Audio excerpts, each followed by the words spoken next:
One of the oldest questions we've pondered as curious humans is what came first, the chicken or the egg? And as NFL fans the last few years, we've been equally as curious, what's the issue? Is Sam Darnold a bad quarterback, or do we just not know how good or bad he is based on his terrible situation with the Jets? Well, just 2 weeks into the NFL season, we're starting to get a much more clear picture actually to which one it is. And that's what we're going to explore in today's video. We're going to see how Darnold has been playing in Carolina, who is currently undefeated, see how his game has changed already from his time in New York.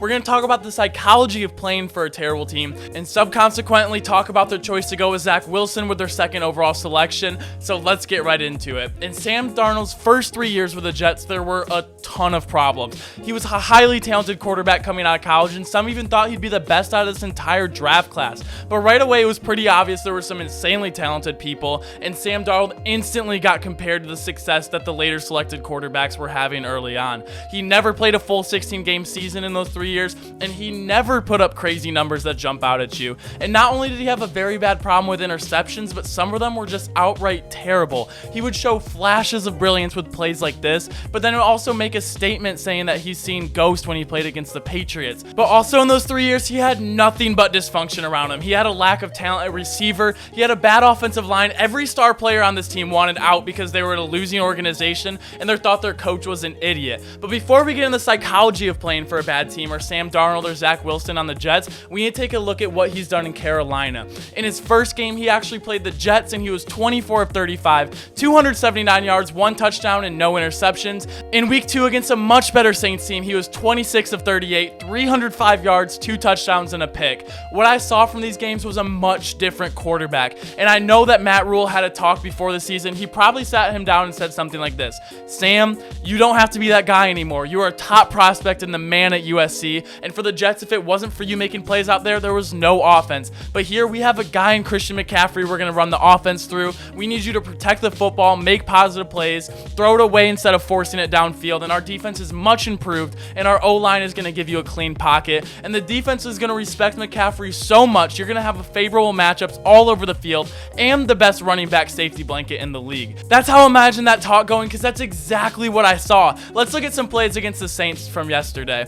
He didn't look rushed. He was decisive. He looked calm, and for the first time, it looked like he had trust in his linemen. He dumped it off to McCaffrey if his first few reads weren't there. He was accurate. He never really did anything that made me stand up off my couch, but that's impressed me because I know he can. Again, going back to this throw, but he kept it in second gear and played really smart football and beat a very, very good Saints team that absolutely routed the Packers in week 1. But I would be remiss if I didn't show you the 2 plays in this game that didn't match what I just said. This looked like the plays that we saw a lot of in New York, and I know Matt Rule is going to talk to him and hopefully clean this up. The first one, there is no need to break the pocket like this, and this is just a terrible, terrible throw. There's no reason this wasn't intercepted because it absolutely should have been. This next one was his interception, and this is what I'm talking about when he used to play around and do too much. It's 1st and 10, take the 4-yard sack, because on the next play, CMC might go for 40 yards, but he tried to play hero ball and pretty much mama birded the ball into the D lineman's hand. But these things are looking really good for Darnold, and this Panthers team might be a lot more legit than we think.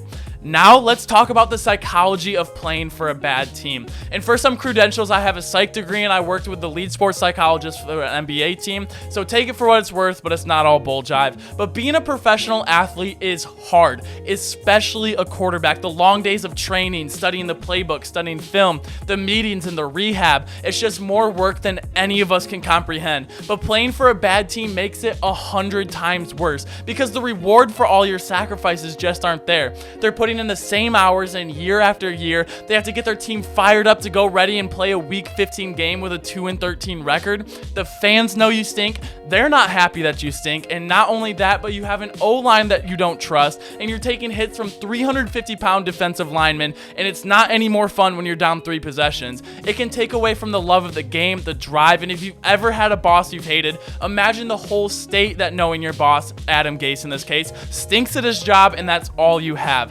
Now you can start to see why some of the fuck it throws that Darnold had started happening in New York. Because what's the point? They're losing. They're the worst team in the division. They're not making the playoffs. So why not take a shot that's risky? It's not even that important of a game. Now, this isn't a healthy thought process to have, but it is something we see with professionals because they're human as well. And I think we started to see a lot more of that with Darnold when he felt like he had to do everything on his own. Well, I think the Jets finally decided to blow up the building and restart. And now looking at their offseason closer, I actually really like what they did. They focused on drafting and acquiring more offensive linemen. They got some new weapons like Corey Davis and Elijah Moore. And they got first-time head coach, but very well-respected Robert Saleh. Even though things are still clearly the worst in the division, things are looking up. But the big decision came, what do we do with the number 2 overall pick? Do we trade back? Do we draft for the future? Or do we draft him and start immediately and trade away Darnold? Well, once they chose the latter, I wasn't too confident anymore because I thought they were going to make a Darnold 2.0. A guy that says has Mahomes-like talent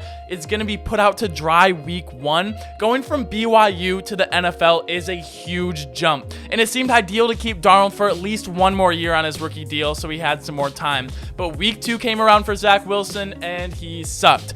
As he should though. He's a rookie, but what does this do? He could have started maybe if he had a team around him like the Niners, but he just needed more time. And how do you think this is for his confidence? I mean, he got exposed by Bill Belichick's defense. At one point, he was 4 of 10 with 4 interceptions. And now I'm already seeing things, people trying to call him a bust, and it's just ruining his confidence, and it's not his fault. It's all the Jets' fault because he just clearly wasn't ready. And I just see things from him that are just exceptional, but are the fans going to give him the proper time to show them that he can do this at a consistent level? I just worry that he's going to follow the same circle as Darnold and be in the organization. The Jets are going to want to move on from him in 3 years when they think he's not happy, even though that's probably when he's just about to get ready.